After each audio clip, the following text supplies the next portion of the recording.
부탁드리겠습니다. 네, 감사합니다. 방금 소개받은 전홍진입니다. 제가 발표할 제목은 디지털 디바이스 정신건강에 적용이 되겠습니다. 제가 이제 삼성 서울병원에 있다 보니까 이런 연관된 일들을 많이 하게 되고, 지금 삼성융합의학원에서 지금 디지털과 이 정신건강의 접목 이런 쪽으로 연구에 하고 있고, 또 삼성병원에 지금 디지털 헬스케어 팀이 만들어졌는데 제가 거기에 참여하고 있습니다. 제가 들은 것들을 좀 말씀드리겠습니다. 이게 좀 옛날 영화긴 한데요. 예전에 아바타라는 영화가 있었습니다. 제가 이거 굉장히 재밌게 봤는데요. 이 아바타가 당시에 1000만 명이 넘는 관객을 우리나라에서 끌었고요. 선풍적인 인기를 얻었습니다. 근데 이 영화가 그때 주는 상당히 임팩트가 있었습니다. 이제 보면은 이 사람이 이러한 아바타라는 여기에 자신이 이제 연결돼 가지고, 이 아바타가 이 사람 원래 다리를 못 쓰는데 이렇게 펄쩍펄쩍 뛰어다닙니다. 큰 키를 가지고. 원래 이 사람 키도 작고. 그런데 이것이 어떤 것이 있냐면은 이렇게 이제 나중에 멋있게 연애도 하는데요. 결국은 디지털 헬스케어를 바탕으로 해서 앞으로 무한 확장, 그러니까 자신의 한계를 넘어서는 무한 확장이 일어날 것이고, 그런 디지털 디바이스를 통해서 기존에 우리가 생각하던 인터페이스와 전혀 다른, 나비 같은 전혀 다른 섬에서 살게 될 것이다, 이런 생각을 했고요. 결국은 현재의 그 인류의 아바타는 스마트폰이 아닐까, 이런 생각을 했습니다. 결국은 디지털 헬스 기기가 우리가 이전에 했던 것을 벗어나는 어떤 임팩트를 주고요. 이것을 사용하는 것, 이것과 소통하는 것이 결국 그 사람의 새로운 어떤 정신 건강의 상태를 보여준다고 할까요? 그런 변화가 일어날 것 같습니다.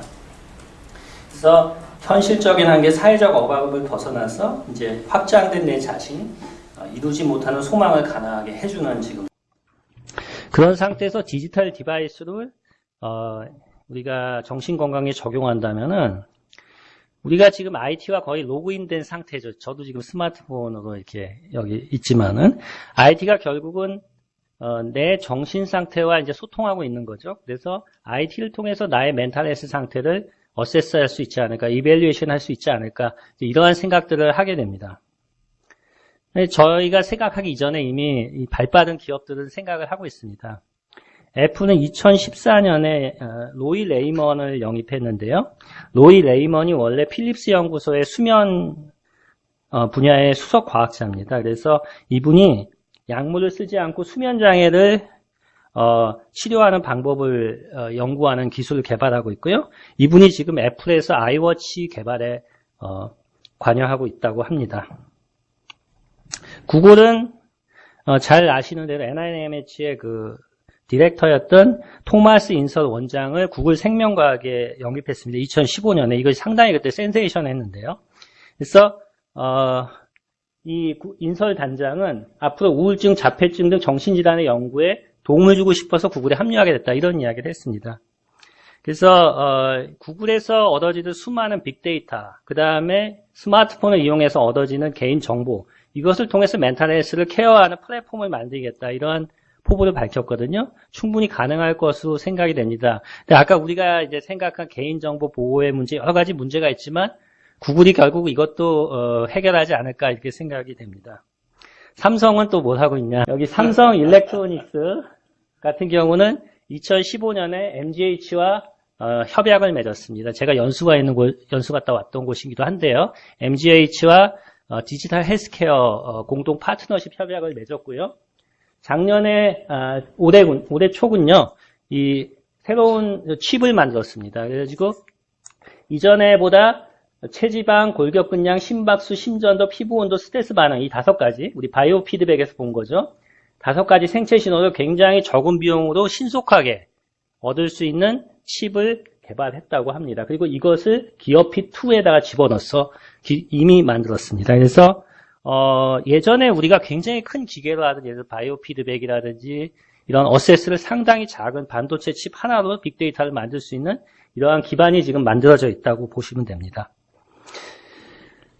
그리고 또 하나는 이제 버추얼 리얼리티입니다. 요즘에 이제 버추얼 리얼리티에 대해서 이야기가 많이 나오는데요. 이 타임지에 이제 이렇게 버추얼 리얼리티가 나왔고, 우리가 가상현실이라고 한다면 예전에는 영화에서나 보던 거죠.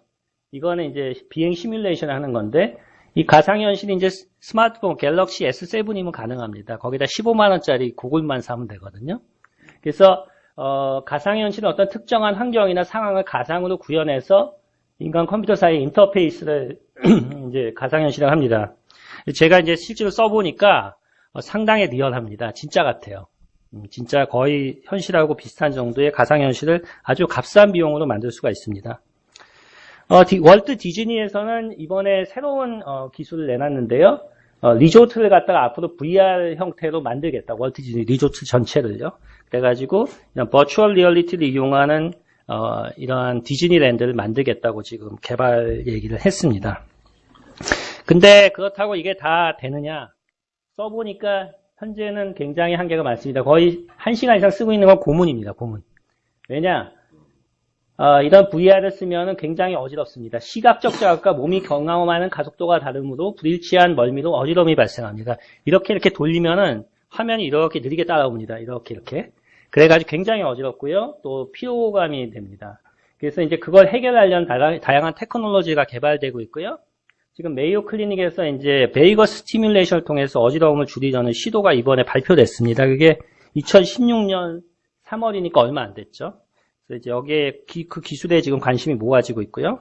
증강현실이라는 것도 있습니다. 이건 아까 버추얼 리얼리티하고 좀 다른데요. 사용자가 눈으로 보는 현실 세계의 가상 물체를 겹쳐 보여주는 기술입니다. 예를 들어 스마트폰을 가지고 책을 보면은 거기는 동물이 튀어나옵니다. 스마트폰에서 막 움직여요. 그리고 이렇게 박물관을 가서 딱 비치면은 박물관에 있는 것들이 이렇게 설명이 나오고 그 다음에 거기서 사람이 설명해주고 이제 이러한 증강현실이라고 하는데 이런 것도 정신의학에 지금 응용이 되고 있지만 아직은 미미한 정도입니다. 그리고 생체 정보의 측정을 통한 정신건강평가, 그래서 스마트폰, 인터넷 사용정보, 스마트 시계 등을 이용해서 개인의 상태를 객관적으로 평가할 수 있게 될 가능성이 있습니다. 예를 들어서 어젯밤에 잘 주무셨습니까? 질문하는 것보다는 이걸 차고 실제로 잠을 깨는 횟수와 움직임의 정도를 평가한다면 굉장히 오브젝티브한 메저가 됩니다. 이제 앞으로 잠을 잘 주무셨으니까 물어볼 필요가 없게 될 수도 있는 거죠. 그 다음에 의욕이 저하되셨습니까? 웨어러블을 차고 다니고 움직이는 동선, 그리고 GPS를 잡아가지고 가속도를 보면은 동선이나 움직이는 양을 다 측정할 수 있습니다. 의욕이 떨어졌는지 안 떨어졌는지도 알 수가 있는 거죠. 하지만은 이러한 기술에는 엄청난 한계가 있다는 거죠. 이렇게 말은 쉬운데 결국은 인디비듀얼 베리에이션이나 여러 가지 한계가 가지고 있습니다. 그건 제가 조금 이따 말씀드리겠습니다. 이게 제가 이제 삼성에서 진행했던 건데요. 이제 스마트폰을 이용해서 이제 디프레션을 측정하는 이러한 방법입니다. 뭐 액티비티라든지 이제 음성 분석, HRV를 이용해서 분석을 해가지고 연구를 했었는데요. 결국은 문제는 상당한 한계가 있습니다. 거의 제가 볼 때는 멘탈헬스를 평가하는데 어려운 점이 너무 많습니다. 그 이유는 뭐냐면 결국은 개인적인 차이에 기인합니다. 어떤 사람은 굉장히 빠르게 움직이고 많이 움직이는 사람도 있고 어떤 사람은 가만히 있는 사람도 있고요. 그런 베리에이션이 굉장히 크다는 문제가 있습니다. 활동량 기반 분석을 하면 액티비티를 알 수 있고 우리가 기술적으로 현재 빛을 쬐는 시간도 측정할 수 있고요. 음주, 카페인, 식사량 다 측정할 수가 있어요. 램슬립 시간도요. 하지만은 이러한 것들이 우리가 병원에서 측정하는 것과는 다르게 이렇게 센시티브하지가 않습니다. 앞으로 기술적인 한계가 있겠지만은요. 그러한 것들이 한계가 있고요. 예를 들어서 액티그래프 같이 이제 우리가 차면은 활동량을 알 수 있는 이러한 기구들이 있죠. 이러한 것들도 이 스마트폰이나 이 기어 안으로 다 들어갈 수가 있습니다. 그래서 액티그래피가 현재 할 수 있는 24시간의 피지컬 액티비티 측정, 예를 들어서 가속도, 에너지 사용량, 메타볼릭 레이트, 그 다음에 발자국, 피지컬 액티비티, 인텐시티, 하트 레이트, 서브젝티브 포지션, 누워있는지 일어나있는지 이런 것도 다 지금 측정이 가능하고요. 슬립 웨이크 메저먼트, 토탈 슬립 타임, 슬립 레이턴시, 거의 그 수면 다원 검사에서 하는 거의 대부분의 메저가 측정이 가능합니다. 24시간 차고 있으면은. 그렇기 때문에 특히 수면 쪽으로 상당히 이제 시도가 많이 되고 있습니다.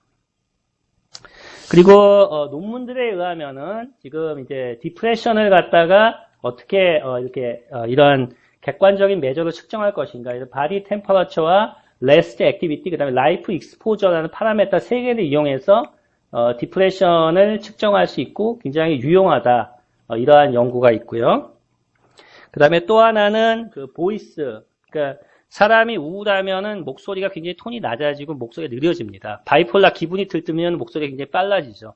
그런 보이스 엑셀러레이션을 이용해가지고 모두를 측정하려는 시도도 있었습니다. 이것도 피치 이런 것들이 관련이 많았는데요. 이것도 개인 베리에이션이 굉장히 크기 때문에 사실은 아주 정확하지는 않았다고 합니다.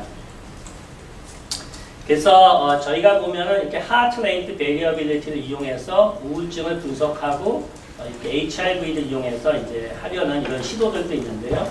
하트 레이트가 원래 정상적으로 베리에이션이 있죠. 근데 그것이 디프레션이나 스트레스를 받으면 줄어드는데 그것을 측정해서 이렇게 이런 기어를 이용해서 지금 우리가 병원에서 제공하는 HRV를 이렇게 간단한 기계를 이용해서 측정할 수가 있게 되었습니다. 그 다음에 바이오마커인데요.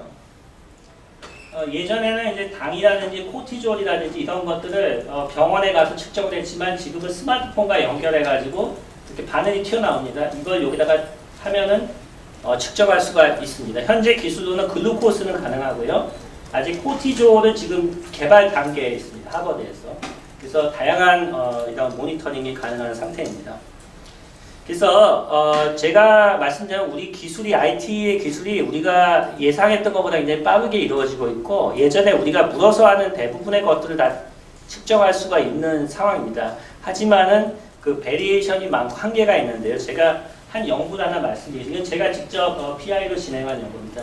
그러니까 스마트폰을 이용해 가지고 우리가 두 가지 종류의 스마트폰을 만들었습니다. 하나는 보통 스마트폰이고요. 하나는 스마트폰에서 푸른빛이 서프레션 된 스마트폰입니다.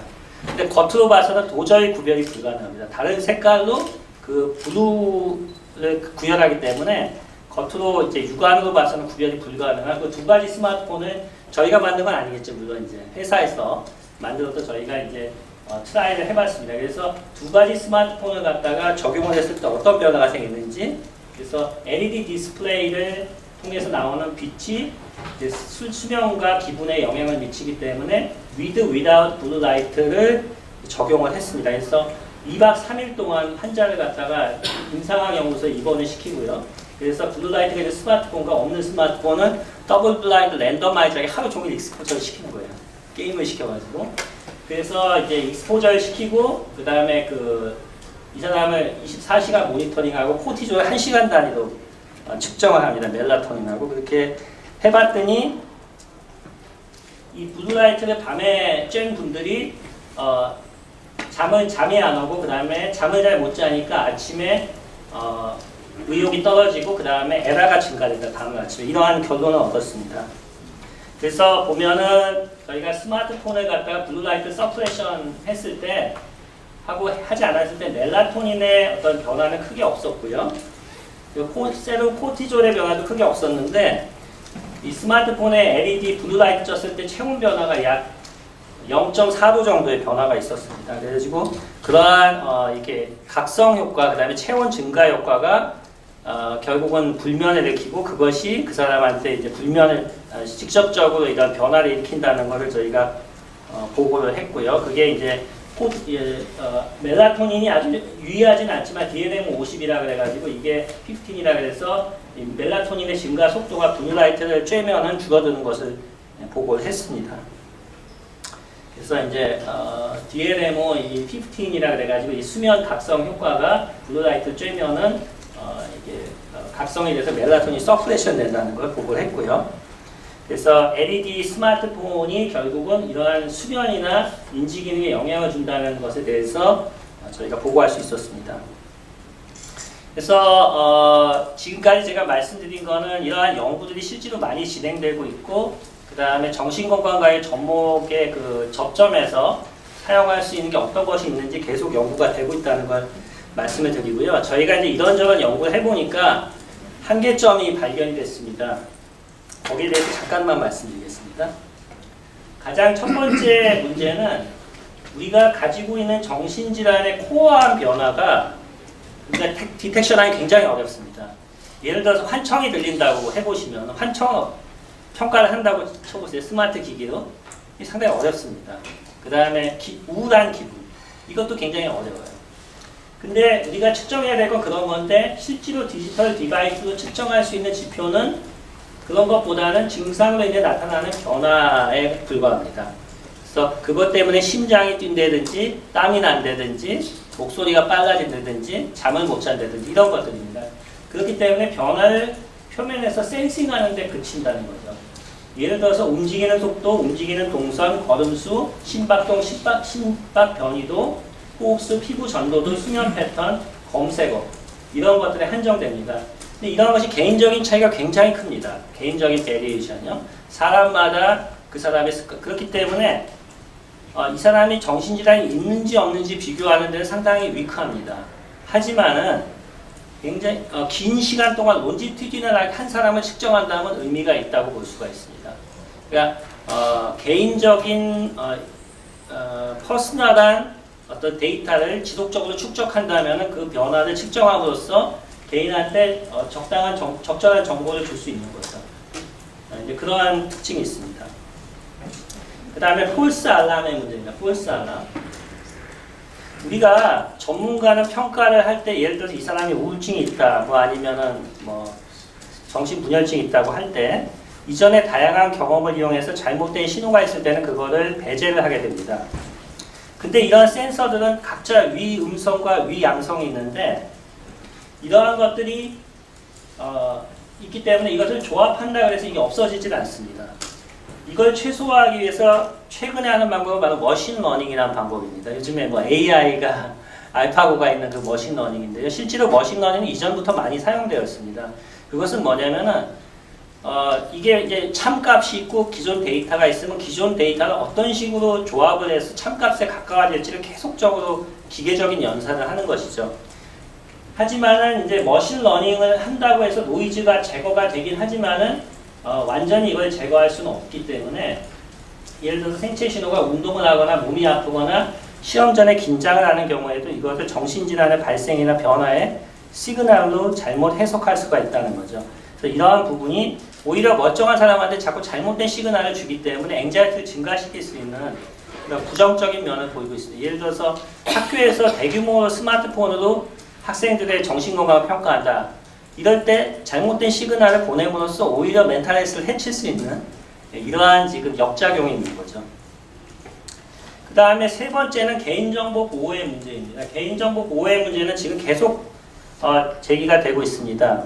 예를 들어 구글이 우리가 지금 우리 선생님들이 예를 들어 집에서 몰래 검색어로 뭐 어디 검색어를 했다. 그러면 이상하게 페이스북에 보면은 자기가 알지도 못한 사람 얼굴이 막 뜨고 그럽니다. 그러니까 우리가 알고 있는 이러한 데이터들이 빅데이터가 전부 다 자기가 원하지도 않는 사이에 다 모여가지고 그 사람을 평가하게 되는 상황이죠. 이러한 개인정보 보호의 문제는 지금 현재 상당히 중요한 문제가 이러한 디지털 디바이스를 통해서 정신건강을 평가하려는 그런 것들이 주로 어떤 학교라든지 회사라든지 이러한 경우가 많습니다. 근데 그런 경우에서 정신건강에 문제가 있는 사람의 어떤 데이터를 받아가지고 이러한 어떤 어세스를 한다면은 도움을 받기보다는 오히려 스티그마티제이션이 됩니다. 그래서 오히려 정신건강을 가진 사람이 스티그마가 돼가지고 이 사람을 갖다가 이렇게 추적하는 이러한 불리한 처지에 놓이게 될 수도 있기 때문에 오히려 이걸 사용하지 않게 되는 이러한 문제가 생기고요. 또 정신질환 정보의 대량 유출 사태 같은 곳에서 매우 심각한 문제가 생깁니다. 이거는 물론 인터넷이나 다른 경우도 마찬가지지만요. 그래서 하지만 예를 들어서 이제 개인정보 보호를 상당히 기반으로 해서 이게 진행되지 않으면 상당히 문제가 될 것이다 앞으로. 그래서 은행 업무에서 뭐 핀테크 같은 것도 이제 거기서 개인정보 보호 이런 것들도 같이 생각해 볼 수 있겠는데요. 그래서 개인정보 보호 부분에 이런 백업이 부족하다면 정신질환과 이런 ICT의 만남은 결국은 외면받는 기술이 되고 말 것이다. 실제로 이러한 경우가 많이 있었습니다. 그래서 이러한 세 가지의 큰 문제를 일단 극복해야 될 것으로 생각이 됩니다. 그래서 결론적으로 말씀드리면 IT와 정신의학의 결합으로 이전에는 할 수 없었던 새로운 접근을 할 수가 있다. 그러니까 물어봐서 대답해서 체크하는 이러한 형태를 상당히 이제 벗어날 수 있지 않을까 이제 그렇게 생각이 됩니다. 그리고 이전에는 어떤 새로운 질환과 진단 도구의 필요성이 생기고 있는 거죠. 그래서 개인의 어떤 상태를 자동으로 그 사람의 행동이라든지 변화를 체크할 수 있고 그걸 팔로우할 수 있는 이러한 도구, 이런 것들에 대해서 새로운 니드가 생기고 있고요. 그리고 여기에 상당히 관심이 많습니다. 일반인들이. 그 다음에 정신의학은 이제 전통적인 방법을 넘어서 새로운 변화를 맞이하고 있다.